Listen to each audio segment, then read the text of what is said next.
Hello दोस्त, मैं आपका दोस्त संदीप। एसएस एजुकेशन में आपका स्वागत है। आज हम लोग पढ़ेंगे मैथ का जो पहला चैप्टर है वो आज हम पढ़ेंगे। तो हम स्टार्ट करते हैं नंबर सिस्टम से। तो फर्स्ट टॉपिक जो आएगा वो आएगा कि हम नंबर सिस्टम में क्या पढ़ेंगे। तो सबसे पहले हमें देखेंगे किसी भी नंबर को लिखने के लिए हमको डिजिट की आवश्यकता होती है ना, डिजिट्स।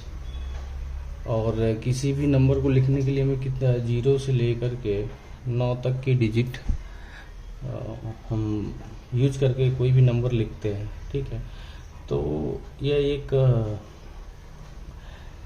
टाइप का अल्फ़ाबेट है जिसको हम डिनोट करते हैं 1 2 3 4 5 6 7 8 9, और इन्हीं सब से मिलके बड़ी से बड़ी भी संख्या को हम लोग लिख सकते हैं। तो बाकी इनका दो तरीके से डिजिट की पहचान दो तरीके से होती है। पहला तो होता है लोकल वैल्यू, इसकी लोकल वैल्यू क्या होती है, और दूसरा होता है प्लेस वैल्यू। ठीक है, तो इस तरह प्लेस वैल्यू और लोकल वैल्यू। लोकल वैल्यू क्या होती है? लोकल वैल्यू अगर देखें तो लोकल वैल्यू सेम वही डिजिट जो डिनोट करता है लोकल वैल्यू है ना, original one of the digits, it's called local value. Original value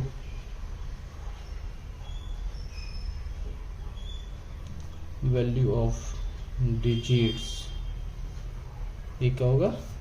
local value. Place value हम भी देखेंगे कि कोई भी क्वांटिटी नंबर लिखने पर ये जो प्लेस जो वो नंबर आता है वो कौन से प्लेस पे आता है, तो उसके हिसाब से। जैसे मान लीजिए 9,32,547 लिखा हुआ है, तो इसमें मान लीजिए हमको 5 की प्लेस वैल्यू निकालनी है, तो हम देखेंगे कि 5 कहाँ लिखा हुआ है। तो हम क्या करते हैं, किसी भी नंबर को लिखने के लिए सबसे पहले हम राइट से लेफ्ट की तरफ जाते हैं। तो क्या होता है कि यूनिटी 10, 100, 1000 है ना, 10,000 लाख। तो हम ये देखेंगे कि कौन से संख्या पे लिखा हुआ, कौन से प्लेस पे लिखा हुआ। तो ये यूनिटी 10,000 यानी कि 5 गुना 1000, तो इसकी वैल्यू होगी 500 है ना, क्योंकि ये 100 की जगह पे लिखा हुआ, तो इसकी वैल्यू कितनी हो जाएगी 5। इसकी ओरिजिनल या लोकल वैल्यू मल्टीप्लाइड बाई 100, क्योंकि 100 की जगह पे लिखा हुआ, तो इसकी प्लेस वैल्यू क्या होगी 500। सेम अगर 9 का देखें तो ये कौन सी जगह पे लिखा हुआ है, यूनिटी 10, 100, 1000, 10,000 10 लाख, तो 9 ठीक है गुना 1000, ठीक है, ये इस तरह से 9 लाख हो जाएगा। हाँ, तो ये हो गया इसका local value and place value. And after that इसको हम हिंदी में स्थानीय मान भी बोलते हैं, इसको जाति मान बोलते हैं। ठीक है ना, इसको स्थानीय मान भी बोलते हैं। ठीक, और इसको जातीय मान बोलते हैं। ठीक है, local value and place value. इसके बाद हम लोग किसी भी नंबर को लिखने के लिए दो तरीके का प्रयोग किया जाता है। फर्स्ट ऑफ ऑल जो होता है वर्ड्स में, और दूसरा डिजिट्स में। कभी क्या होता है, ये तो बहुत बेसिक चीजें हैं जिसको अपन बहुत अच्छे से जानते हैं, लेकिन मैं आपकी जानकारी के लिए बता देता हूँ। जैसे मान लीजिए वर्ड्स में लिखना है, दे दिया 95,436, ठीक ना, तो यहाँ हम लिखेंगे वर्ड्स में 95,000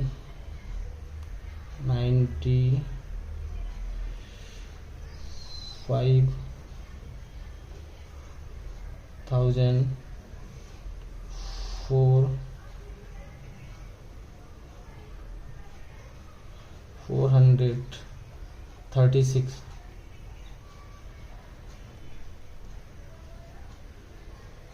ठीक है, इस तरह से हम इसको ले 95,536, और इसको अगर डिजिट में यही दे दिया, यही सेम चीज अगर मान लो यहाँ दे दिया 95,000, तो यहाँ हम लिखेंगे 94,436। ठीक है ना, तो इस तरह से हम इसको डिजिट में लिखते हैं और इसको वर्ड्स में लिखते हैं। ठीक है, अब आगे हम लोग को कुछ नियम्स हैं, जैसे मान लीजिए बड़ी से बड़ी संख्या दी हुई है और उसको हम लोग क्या करते हैं कि लिखने की कोशिश करते हैं जल्दी से जल्दी सॉल्व। कंपटीशन के टाइम में हम अगर टाइम कंजप्शन बचा लिए तो हम शायद एग्जाम को क्रैक कर सकते हैं। उसके पॉइंट ऑफ व्यू से कुछ रूल्स दिए हुए हैं कि जो जल्दी से हम किसी भी संख्या की पहचान कर लें कि ये संख्या इसको डिवाइड करेगी नहीं। कुछ जैसे क्वेश्चंस आते हैं, कोई बड़ी बड़ी संख्या दी जाती है, पूछ दिया जाता है कि ये संख्या इससे डिविजिबल है या नहीं है, तो उसके कुछ रूल्स दिए हुए हैं जिसको हम कोशिश करेंगे पढ़ने का, है ना। तो अब मैं आगे देखता हूँ, और डिविजिबिलिटी रूल बोलते हैं उसको, ठीक है। तो जैसे कि डिविजिबिलिटी रूल्स, है ना, विभक्त के नियम भी बोल सकते हैं हम इसको। जैसे 2 से कब डिविजिबल हुआ, 2 से डिविजिबल अगर संख्या के लास्ट में, अगर संख्या यानी कि डिजिट्स के लास्ट में 0 आ जाए, 2 आ जाए, 4 आ जाए, 6 आ जाए, 8 आ जाए, अगर ये सारी संख्या आती है तो 2 से डिविजिबल है, डिविजिबल है, ठीक है। अब फिर हम देखते हैं 3 से, अगर कोई संख्या दी हुई है, जैसे 54,332 दिया हुआ है, ठीक है, सॉरी 54,332 दिया हुआ है, ठीक है। अब इसको चेक करेंगे कि डिविजिबल है या नहीं है 3 से। तो हम कैसे चेक करेंगे कि जो भी संख्या, इन सब संख्याओं का योग, अलग अलग सब डिजिट का योग, जैसे 5 + 4 + 3 + 3 + 2 = 5 4 9 3 12 15 एंड 17। अब ये डिवाइड बाई 3, अगर ये डिविजिबल नहीं है तो ये संख्या भी डिविजिबल नहीं है, यानी कि सभी डिजिट्स का ऐड, यदि एडिशन होगा, एडिशन यदि 3 से डिविजिबल है तो संख्या भी डिविजिबल होगी, ठीक है। तो ये हो गया। फिर सेम इससे मिलता जुलता 9 है, तो इसको भी हम यही देख लेते हैं। जैसे अगर कोई भी संख्या दी हुई है, सेम कंडीशन है, अगर ये सभी संख्याओं का योग सेम, इसको लिख देते हैं सेम एज 3, है ना। अगर सभी संख्याओं का योग 9 से डिविजिबल है तो इससे भी डिविजिबल होती है। अब 4 का देख लेंगे। अगर कोई भी संख्या मान लीजिए 58,432 दिया हुआ है ना।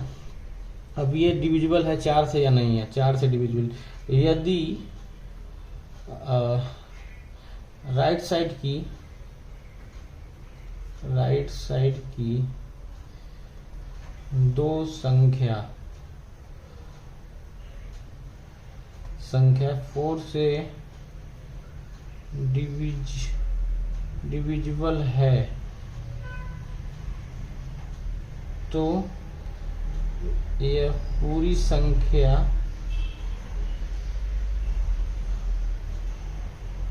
डिविजिबल होगी, ठीक है। जैसे मान लीजिए, अब इसको चेक ही कर लेते हैं, 58,432, ठीक ना।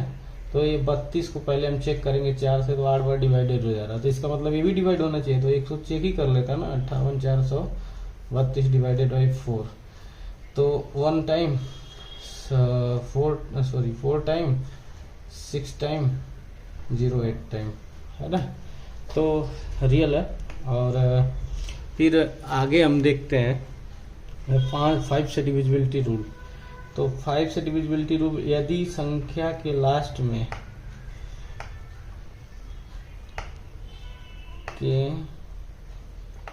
लास्ट में 5 और 0 आता है तो वह संख्या 5 से डिविजिबल होगी। ठीक है, 5 से हो गया।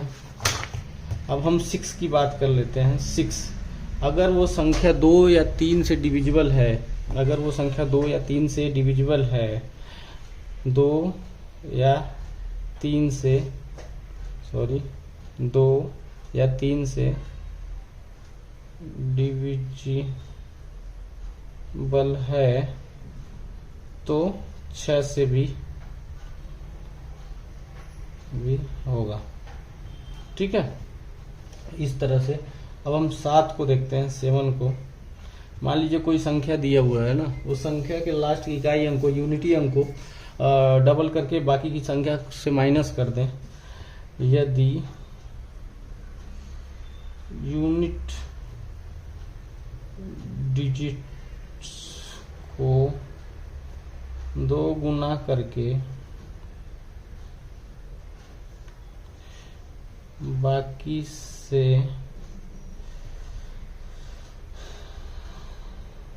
घटा दें तो शेष बची संख्या यदि 7 से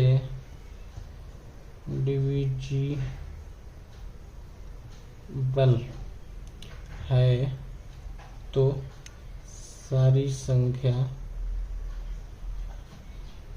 डिविजिबल होगी। ठीक है, जैसे मान लीजिए 882 ले लेते हैं। ठीक है, अब यह बचा क्या, 88 माइनस 4 यानी कि 84 डिवाइडेड बाई 7 1 2। ठीक है, डिवाइड है ना, तो इस तरह से इसको अपन करेंगे। ठीक है, इसको डबल कर देंगे और फिर टोटल से माइनस कर देंगे, है हो जाएगा। अब 8 से डिविजिबिलिटी रूल क्या कहता है? 8 से डिविजिबिलिटी रूल ये कहता है कि अगर कोई भी संख्या दी हुई है उस जैसे 67,95,416 दिया हुआ है। ठीक है, अगर ये दोनों संख्या 8 से डिवाइडेड है, 8 से डिविजिबल है, तो ये पूरी संख्या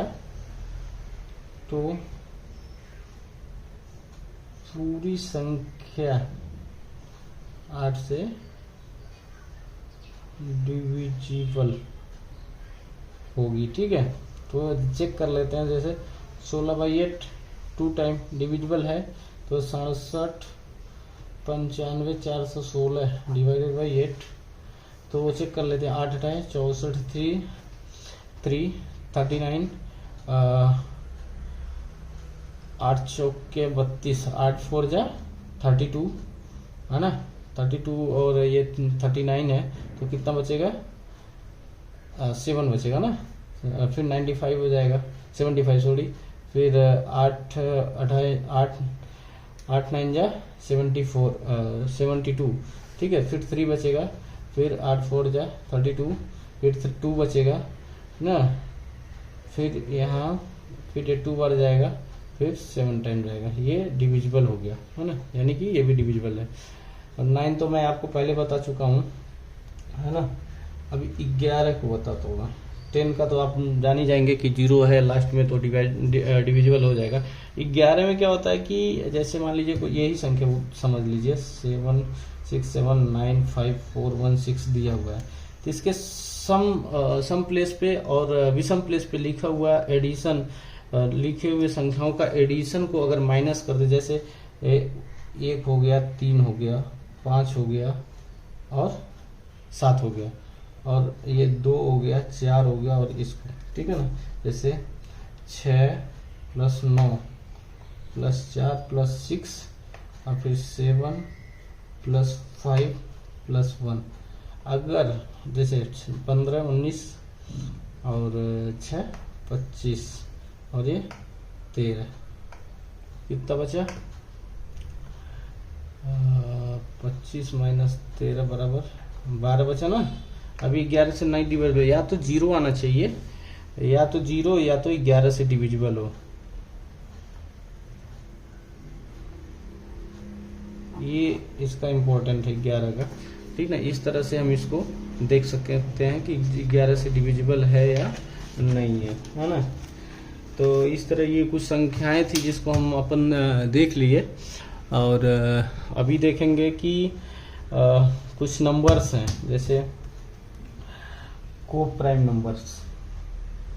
को प्राइम नंबर्स, अभी को प्राइम नंबर्स क्या होते हैं? जैसे अगर कोई संख्या ए और बी दी हुई है, ठीक है, अगर इसका एचसीएफ, इन दोनों संख्याओं का अगर एचसीएफ 1 होता है, जैसे लाइक 2 और 3 दिया हुआ है ना। अब इसमें कॉमन फैक्टर कुछ नहीं है। कॉमन फैक्टर क्या है? 2 गुणे 1 और 3 गुणे 1। कॉमन फैक्टर कितना हुआ? 1, ठीक ना। तो अगर इसका एचसीएफ 1 होता है तो ये संख्या है को प्राइम संख्या, को प्राइम नंबर है। इसको सह अभाज्य संख्या भी बोलते हैं, सह अभाज्य संख्या भी बोलते हैं, ठीक है। तो इस तरह से अब ये को प्राइम नंबर हो गया, ये प्राइम नंबर हो गया, प्राइम नंबर, ठीक है। प्राइम नंबर क्या होता है? ऐसी प्राकृतिक संख्या जिसके 2 तथा केवल 2 गुणनखंड हो, है ना, अभाज्य संख्या कहलाती है, को या प्राइम नंबर कहलाते हैं। जैसे मतलब इसका कहने का मतलब कि 2 फैक्टर से ज्यादा ना हो। जैसे मान लीजिए 2 है, तो इसका फैक्टर क्या हो सकता है? या तो 2 हो सकता है या तो 1 हो सकता है, 2 से ज्यादा नहीं हो सकता है। लेकिन अगर यही 4 का देखें तो 2 भी होगा, 4 भी होगा और 1 भी होगा। तो ये को प्राइम नंबर नहीं है ना। 4 प्राइम नंबर नहीं है, क्योंकि इसके केवल 2, किसी भी संख्या के केवल 2 फैक्टर होने चाहिए। 2 से अगर ज्यादा फैक्टर होता है तो ये क्या नाम है, प्राइम नंबर्स नहीं होंगे। जैसे 3 है, अब 3 का या तो ये खुद होगा, है ना, सेल्फ होगा, या तो इसका 1 होगा, ठीक। ये 3 होगा या तो 1 होगा, यानी कि 2 है। तो अगर किसी भी संख्या का अगर फैक्टर केवल 2 है तो वो क्या नाम है, उसको प्राइम नंबर हम अपन बोल सकते हैं। अगर 2 से ज्यादा हो गया, अगर 6 की बात करें, देखो जैसे 6 है, अगर 6 को हम लें तो 1 भी आएगा और 2 भी आएगा, 3 भी आएगा, है ना, और ये 6 तो खुद है ही है। तो इसको अपन क्या है, प्राइम नंबर नहीं बोल सकते, है ना, इसको प्राइम नंबर्स नहीं बोल सकते, ठीक है। इस तरह अगर फिर से मैं आपको रिपीट कर दूं, अब को प्राइम नंबर क्या होता है? को प्राइम नंबर सअभाज्य संख्या, इसको अभाज्य संख्या बोलते हैं।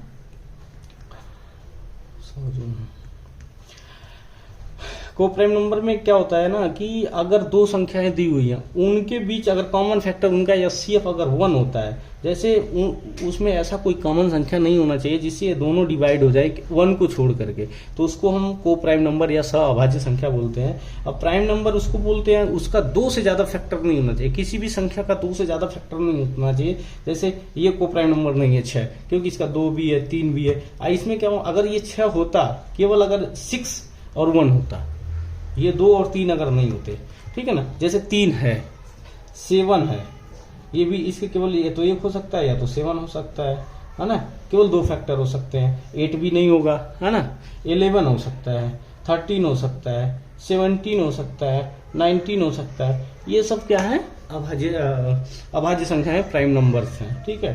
अब आगे बात करेंगे अपन। संख्याएं 2 प्रकार की और डिवाइड की गई हैं, जैसे ऑड और इवन, है ना, ऑड और इवन। तो इवन सम और ये विषम हिंदी में बोला जाता है इनको। तो सम संख्या किसको बोलते हैं?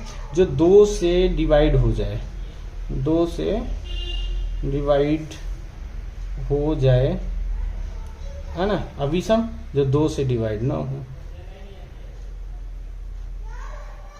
हो, ठीक है। तो ये हो गया प्राइम और को प्राइम नंबर, ठीक है। इस तरह से अपन आज का लेक्चर यहीं कंक्लूड करते हैं, ठीक है। अगर कुछ ना समझ में आया तो उसको एक बार कमेंट करिए और मैं आपको समझाने की पूरी कोशिश करूंगा, ठीक ना। बाकी चैनल को सब्सक्राइब एंड लाइक जरूर करिए। अगर वीडियो पसंद आए तो शेयर करिए। नमस्कार।